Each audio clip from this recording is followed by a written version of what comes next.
Sunday, sweetheart. Saan ka? Ano po? Taga saan ka? Taga Negros po ako, pero nandito po ako sa kaibigan ko sa Batangas.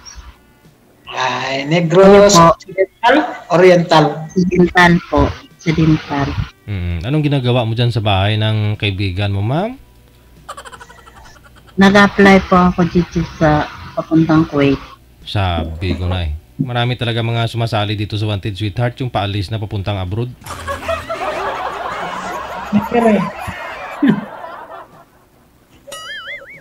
Pero in Pero saan fairness, po kayo, sir? tugi ka raw, ma'am. Tugi ka raw. Araw. Ilang taon na po kayo? Hulaan mo, mama.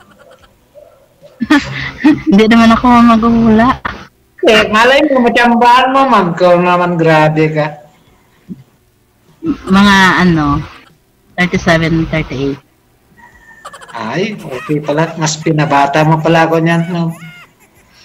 Ikaw, ma'am, lang taong ka na rin. 37. Ay, kaya pala 37, 38 sinabi mo kasi 37 ka eh. 40 ko na. Hindi alata. Ha? Hindi alata. Hindi alata. Ay, katawanan ka ng DJ niyan. Malapit ka na garod na lilipad. Oo. Nihintay ko na lang kontrata ko. Tapos na ako mag-medical. Saan ka? Anong bansa? Ngayon, pupunta ako ng Kuwait. Ay, delikado doon. Hindi, galingan din ako sa Qatar. Noong July 4 ako dumating. Pero, di ba parang binan na yung papunta doon? Okay na Hindi ba? Open na sila ngayon ulit. Ay, Pinsan ko naman na direct hire sa akin. sa bagay, depende kasi sa tao yan. Konting ingat lang, di ba? Saan po kayo ngayon, sir? Ha? Saan po kayo ngayon? Dito rin sa amin. Bigaraw? Oo.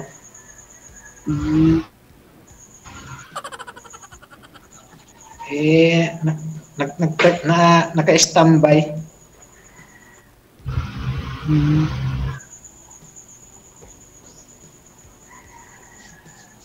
Ilan na anak mo, ma'am? Isa po. Ay.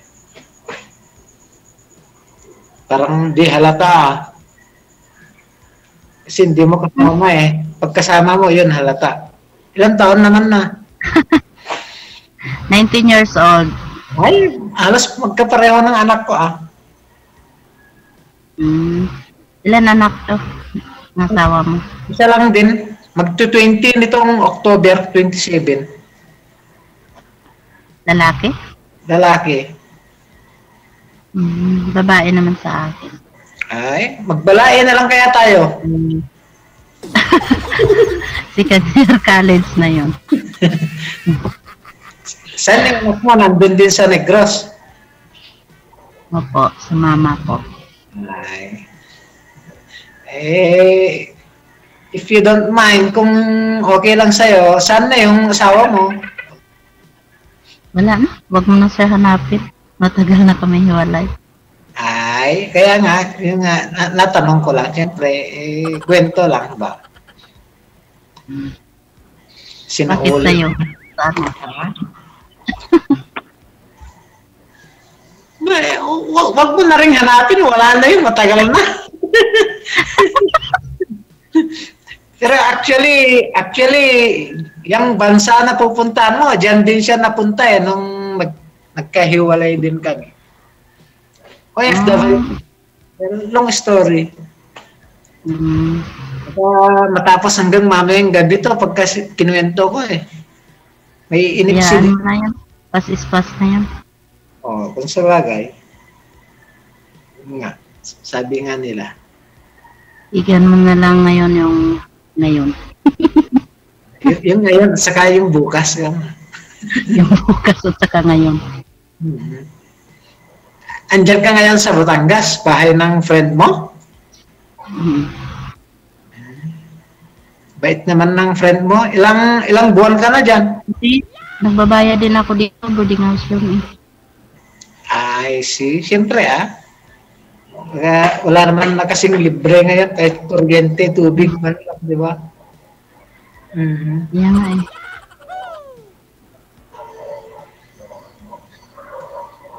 Buti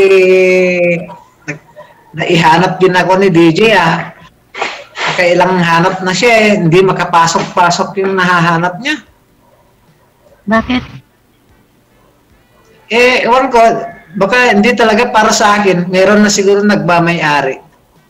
Mm. Mhm. So, antay-antay ka na lang pala ng tawag mo. Tawag ba yung hinihintay mo? Nihintay ko yung tawag Asawa. na yung pinsi. Asawa. Saka hinihintay ko. Joke. Panalangin mo na lang na maging maganda yung amo mo doon, yung employer, para hindi magka-problema, di ba? Kaya nga eh. Mhm. Kasi mahirap na rin pagka napunta ka Hindi, wala naman problema yun kasi yung pinsan ko, isa lang kami yung pinsan ko kasi nag-hire sa akin. Tama nga yung sabi ni Senator Tulfo pagka OFW ang nag-apply, sang damakmak ang requirements, pero yung mga employer wala man lang requirements para kung makapasalas silang na kukuha ng di ba? Malay mo, may criminal record din yung employer, kaya ganun yung mga ni Senator. Okay din minsan. Diba, DJ?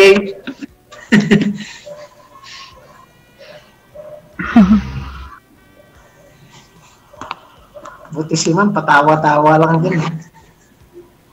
Hindi naman pwede nga mag-iyak tayo. Yun nga masyadong sentimental ngayon pagka ganun. Mahirap na. Madali tayo magtanda niyan. Yun nga, madali tayong tumanda pagka iiyak ka kaagad. Kaya di dapat, dapat be happy talaga, di ba? Mm-mm. Mm-hmm. Baka naman may boyfriend ka na dyan, ma'am. Mahirap na. Di ba? Hindi naman ako sasali kung may boyfriend ako. Bakit ba ako sasali? Stick to one lang ako O kaya pagka dating mo dun, magkaka-boyfriend, di ba? Hindi. Sa basta. Pero sa bagay, hindi mo naman maialis yan, di ba? May Depende naman kasi sa'yo. Depende naman kasi kung tiwala lang sa isa't isa. Sa bagay, may tama ka dyan. Kapag walang tiwala, wala talaga, di ba? Tiwala lang at saka respeto. Doon minsan, kakalabuan yung relasyon pagka wala nang tiwala, di ba? Kaya nga. Siyempre, dada ka ng dada, hindi naman ginagawa ng jowa mo. Hindi. Yun nga kakalabuan kayo. Kung wala kayo tiwala sa isa't isa. Sa bagay. Kailangan magtiwala lang. Para matagal ang relasyon. Siyempre.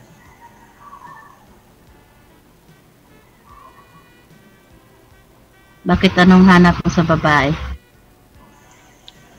Yung mabait, ganyan. Saka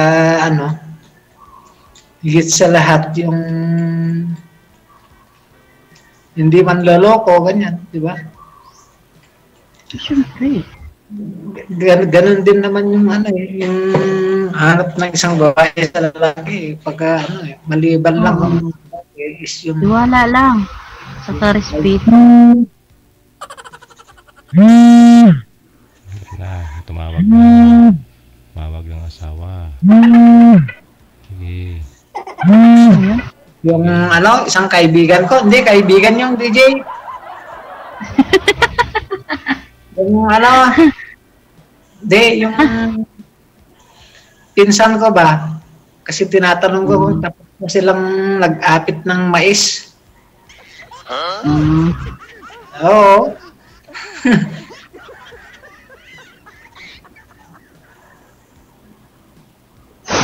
Di okay na siguro. Ha? Box na lang tayong dalawa. Ano? Sabi ko okay naman sigurong pag-usapan natin. Yung, Wala na tayo pag-usapan. Lala. ikaw, baka may gagawin ka, nasa sayo yan, di ba? Mahirap naman na... Wala naman ako gagawin siyempre. Oo. Kunin ko na lang yung number mo dito, mamaya, pagkano. Hindi, i-message ko na lang sa'yo. Ha? I-message ko na lang sa'yo. Okay, thank you. Hindi naman pwede public. Ang dami pa yan tatawag sa akin. Sabagay yan. Sige din, DJ, maraming salamat sa Thank you, oras. DJ. I-message na lang daw ni Ma'am. Kung imi-message, Thank you. good luck sa inyo. Maraming salamat. Thank you po.